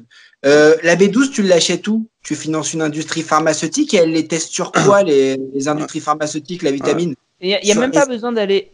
Franchement, il n'y a même pas besoin d'aller aussi loin parce qu'il y a un truc qui, moi, c'est un gars en fait qui s'intéresse beaucoup à ça qui m'a expliqué et j'étais en mode putain, mais c'est vrai. On parle souvent du fait qu'on utilise beaucoup de terres cultivables pour les animaux, ce qui est vrai. Ceci étant dit, si on remplaçait ça par des champs de monoculture, on est dans une grosse merde en ce moment au niveau écologie. C'est que la monoculture qui est faite pour du coup faire manger les humains, ça pourrit les sols, ça défonce toute la vie au niveau des sols. C'est tous les vers de terre, les choses comme ça en fait qui font vivre en fait entre guillemets, qui servent à ce que la terre se renouvelle. C'est pourri. C'est-à-dire qu'un champ que tu fais en monoculture, tu le fais pendant 10-20 ans, après tu ne peux plus cultiver dessus. Tu dois attendre super longtemps. Et en plus, c'est pourri jusqu'à la moelle avec tous les insecticides, les trucs comme ça qui ont été foutus dessus. Ce qu'il faut savoir, c'est que quand tu vas nourrir du bétail sur des champs, tu vois, alors pas en usine et tout, sur des champs, le bétail, il bouffe pas les insectes en fait. Ils en ont rien à foutre. Donc en fait, si tu veux, quand tu manges de la viande, tu sauves plus d'animaux en quantité, enfin en termes d'âme, on va dire, d'individus, même peut-être même plus de biomasse que quand tu n'en bouffes pas. Et ça, bien sûr, c'est un vrai bien problème, sûr. tu vois, parce que Bien sûr. c'est- On est un régulateur de ça, l'homme. Hein. ben ouais, Ouais. c'est un truc de fou quoi. Et quand tu remarques ça, tu te dis ah ouais ben ouais. Mais bon, on parle même pas des courants véganes extrémistes qui veulent interdire les carnivores d'aller chasser dans la savane ou quoi. Et ça existe. Faut qu'ils aillent se mettre un pois chiche dans le cul, ça leur fera un deuxième avec le cerveau. Non, non, mais ça existe vraiment. Et si tu veux, ils sont dans une totale paradoxe parce que quand tu vois par exemple, alors je dis pas que c'est pas du tout tous les véganes et c'est pas le but, c'est pas encore une fois de faire un truc à charge du véganisme. Le but c'est d'apporter, c'est de nuancer. Mais il y en a qui pensent ça et quand tu sais que les carnivores, bah, ce sont eux qui rétablissent entre guillemets l'équilibre et qui font que la plupart du temps la végétation peut comment dire ouais, c'est perdurer, oui, enfin se renouveler, voilà, c'est ça le terme. Et du coup, qu'il peut y avoir des herbivores enfin, c'est un écosystème. Tu peux pas perturber l'écosystème. Bref, voilà. Mais toujours est-il que ces pistes de réflexion là, ben oui, moi je suis absolument sûr et certain qu'on devrait réduire de façon globale. Oui, bien sûr, complètement. Notre consommation de viande. C'est le problème en fait. Faut pas qu'on aille à l'extrême. Les extrêmes n'ont jamais été bons. Ça dépend de quoi. Moi, je suis extrêmement opposé, par exemple, à la pédophilie. Après, tu fais ce que tu veux. Hein, mais... Bon argument. Oui, c'est sûr, vu sous cet angle-là, oui. Voilà. Mais je pense que ici, en l'occurrence, dans cette optique-là, oui, c'est sûr que c'est, comment dire, faudrait qu'on réduise notre consommation de viande à l'échelle globale. Mais je pense que vous, comme moi, qui sommes dans le fitness, on n'est pas trop mauvais au niveau de notre alimentation. Moi, ce que j'aurais bien aimé, c'est un documentaire en fait pour peut-être qu'il aurait moins touché les gens. Donc voilà, je suis pas là en train de dire vas-y Cameron, tu n'es pas un bon réalisateur. Non, je suis pas là, tu vois. Mais je suis en mode peut-être que pour un peu plus de véracité, il aurait pas fallu qu'il soit foutu comme ça. Voilà. Ouais, c'est ça. Mais je suis d'accord avec toi. C'est vraiment apologie du véganisme. Mais après. Ça fait partie de leur plan de com. Les mecs sont pas bêtes, ils savent. Regarde, on a la preuve concrète, c'est-à-dire qu'ils parlent d'un truc un peu controversé et il y a des millions de personnes ou des centaines, j'exagère, mais des centaines de personnes qui vont faire des vidéos pour parler de ce type de truc. Bien sûr. Donc, ça va faire que propager le bordel. Donc d'un côté, ils ont réfléchi à cet aspect communication et voilà. Mais après, c'est vrai que je suis d'accord avec toi. Pour sensibiliser des personnes, pour être vraiment lucides dans l'approche, etc., il aurait fallu qu'ils prennent des pincettes et pas qu'ils fassent vraiment l'apologie. Pour après sensibiliser l'américain moyen. Voilà, tu vois, ça peut porter ses fruits. Il faut voir après, avec l'évolution, ce que ça donne, tu vois. C'est clair, c'est clair. Pour conclure, on peut dire que l'idée, elle est bonne dans tête en soi. Et encore, je sais pas si vraiment Cameron, il avait vraiment une bonne intention derrière le dos. Ça aurait pu être un bon documentaire, mais ouais, l'orientation fait que il est pas bon. Enfin, il est pas bon. Il est pas aussi bon que prévu, quoi. Il est clairement rempli en fait de raccourcis. T'as raccourci et t'as biais, et en fait, il franchit souvent la limite du biais, quoi. Je pense que il y a un peu de manipulation par culpabilité, comme on a dit, par rapport à tout ce qui est environnemental, et par aussi autorité pour te dire regarde, ces mecs-là, ils sont super forts. Pourquoi t'es pas aussi fort qu'eux? Parce que tu manges pas pareil qu'eux, tu vois. C'est ça. C'est ça. Mais bon. Et ben, du coup, je pense que ça va être le temps de se laisser. Ouais, là, c'est un peu poil. Je mettrai vos réseaux respectifs à chacun. Vous êtes plutôt présents sur Insta de façon générale, mais vous avez tous des chaînes YouTube à côté, donc je les linkerai aussi. Et puis, on se retrouvera, je pense, pour d'autres tables rondes, parce que, laissez des commentaires pour nous dire si jamais vous avez trouvé ça bien ou pas. Moi, je trouve que c'était une super expérience qu'on a pu tous apprécier. Donc, moi, je n'ai qu'une envie, c'est d'en refaire. Et puis, prenez soin de vous et à la prochaine. Ouais, ça marche. Allez, les gars. Salut. À plus. Ciao.